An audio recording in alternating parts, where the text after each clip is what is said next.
fighting harder than ever to keep the world #1 place in tourism. How does Europe aim to stay ahead?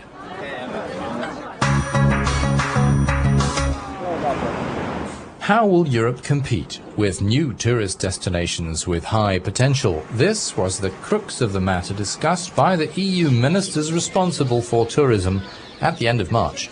They got together with their counterparts in charge of industry. A European Commission spokesman said Europe was slipping.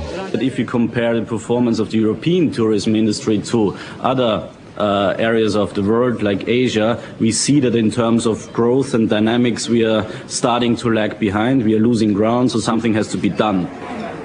Europe's tourism industry employs some 8 million people in roughly 2 million companies, mostly small and medium-sized enterprises such as bars, hotels, restaurants, travel agencies and tour operators. They represent nearly 5% of the EU's income.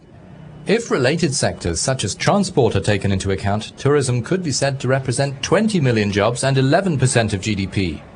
The European Commission, therefore, is working on developing tourism policy to ensure its viability for the future. What we are planning to do is that we need more policy coordination. We also need to make better use of funding from the European Union side. We can also make life easier for the tourism industry in terms of cutting red tape and over-regulation. And we want to improve and enhance the visibility of Europe as a tourism destination, especially from tourists coming outside the European Union.